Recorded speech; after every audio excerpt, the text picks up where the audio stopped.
So we're back here in Mississippi working on the JZX81. Has generously put the car here on solid ground so that I could work on it. Things I've already done, and it's in another video, is I've went ahead and put the door locks handles on and the lock cylinders in.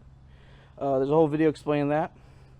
But we got some stuff we need to do here under the engine bay. This exhaust piece on so we can have some type of exhaust fitted.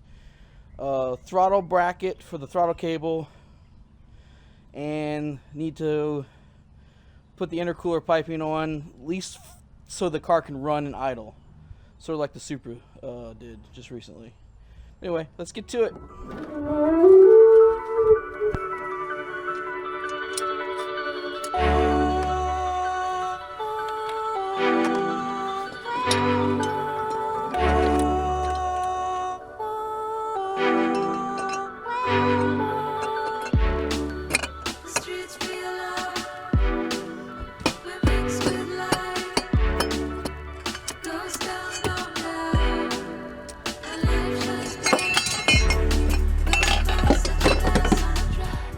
Guess we can't trust Chinese shit to fit the first time.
Not sure if I got footage of this, but this is a little aluminum throttle body wheel that's for like little small carburetors, and part of it off from the 7M stuff to fit this on.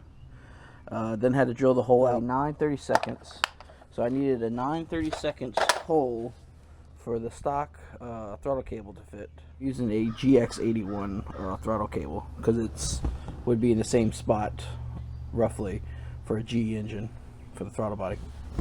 But yeah, had to drill some holes. I just drilled 2 because I'm not sure exactly where it's going to land, but I think it's ready to go on. Just gotta get the old one off.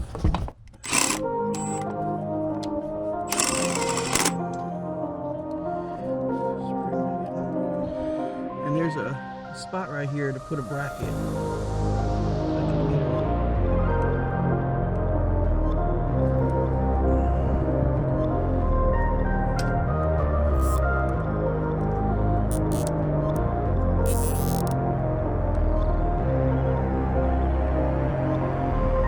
Well, it sort of wants to move. I think this guy being here really put a damper on that, because as it pulled, it hit this, which then prevented it from opening anymore. What's the start?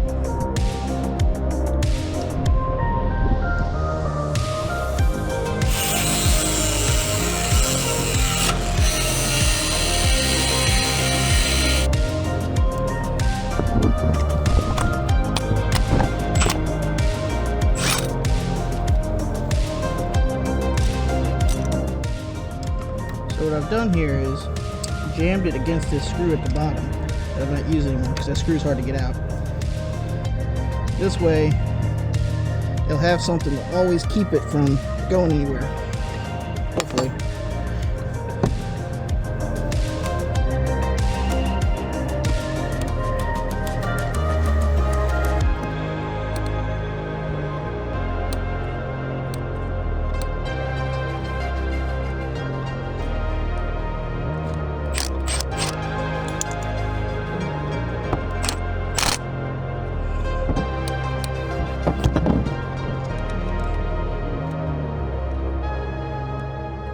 As you can see, the exhaust is mounted. Ready to try that out. We have this exhaust bracket, not exhaust. We have this throttle bracket made. There's some slack in the cable, but just says it'll be fine. Just got to be mindful that there's slack. Granted, eventually we'll have a front-facing intake manifold, and all this will change anyway. As for intercooler piping, I kind of just found some pieces in my kit and kind of just hobbled together something that would work for now. At least the idea is to start it, let it idle, you know, not warm it up because no radiator, but get it idling and see if it runs. Because last time we got it started, but since the airflow meter circuit to the throttle body wasn't complete, the air circuit, the airflow circuit, really wasn't sure how well it ran. Anyway, now I guess it's time to put a battery in it and start it. Oh, Jeff put this here, the radiator support. It's just sitting here. Eventually got to kind of make some type of bracket system for it and then paint it gray to match the rest of the engine bay. But yeah, let's get this baby started.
So it would seem we have an idling problem because as soon as I got the throttle open, it will start up fine.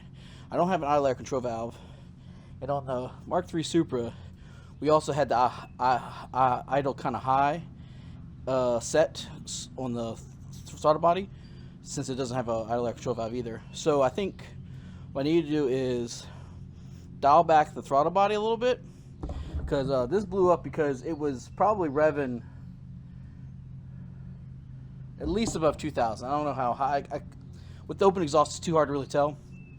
I don't have a gauge hooked up, but it probably just was creating so much boost that just pushed it off.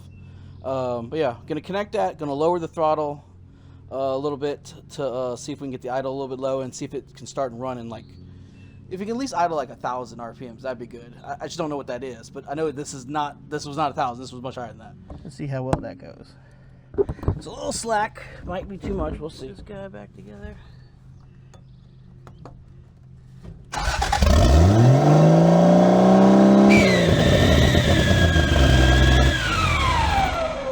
it off again. Golly.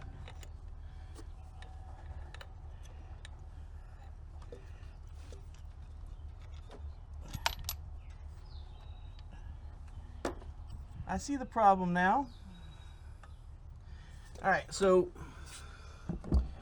what I was being told, some type of intake leak, intake manifold, something was leaking. So the only thing I've changed is the throttle body, because otherwise everything on this motor hasn't been touched from when BJ had it running in another car. So I changed the throttle body. Maybe something's wrong with the throttle body.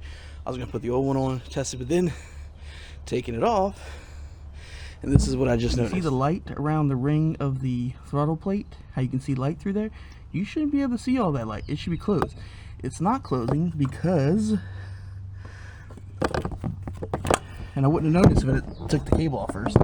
Did you see the cable right here? This little notch, this little knob, it is touching that guy. So the throttle is not being allowed to shut all the way. So that's probably our problem right there.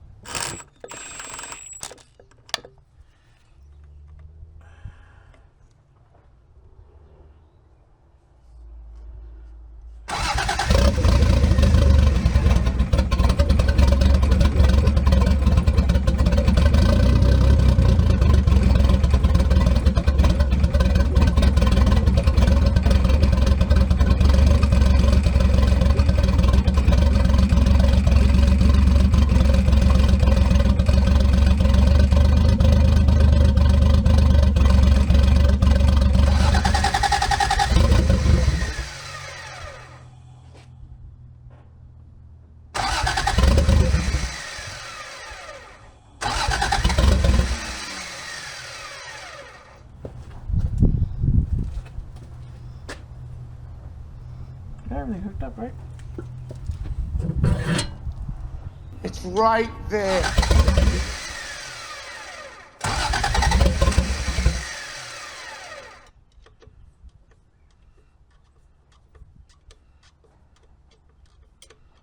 You idiot!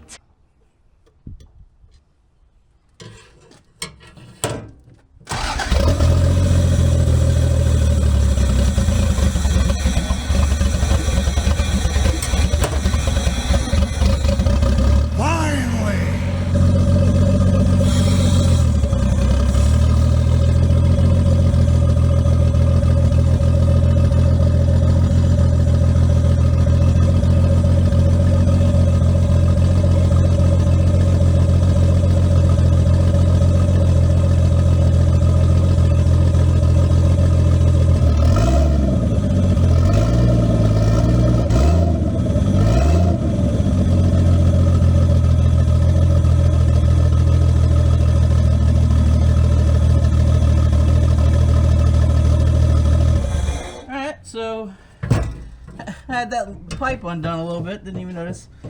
I had a little leak.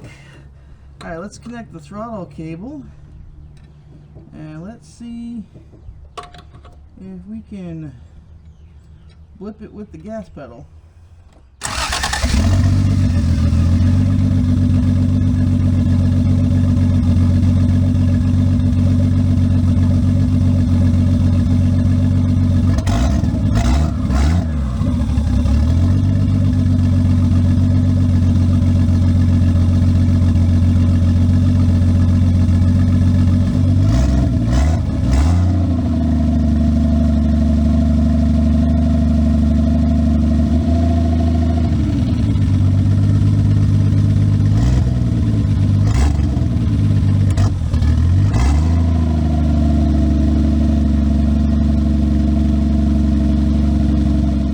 So it runs and idles. We've gotten over that benchmark since the last time. We made a little bracket. We got the throttle plate wheel on. We got the intercooler piping on just to test it. Next video, I think I'm gonna try to start working. I don't know if it'll be out before next Mark III video. I'm not sure. The radiator support stuff here. I got this kind of bolted in. I want to put the radiator on and see if these lines that I did for the alternator stuff can tuck in behind the radiator. Not sure if they will, but that's some stuff I need to work on. Probably not going to film that just because it's more just testing stuff. But I need to get the radiator in and see if all that works. If not, I got to modify that. Then I can then get a bar here to then mount the intercooler and route the intercooler piping, and then mount the power steering cooler, which is in there, get the power steering lines hooked up. So a lot of stuff needs to be done. Just one more step in the process. So if you enjoyed this video, hit like, subscribe for more. If you have any questions about what I did, just leave it in the comments below. Anyway, see you later.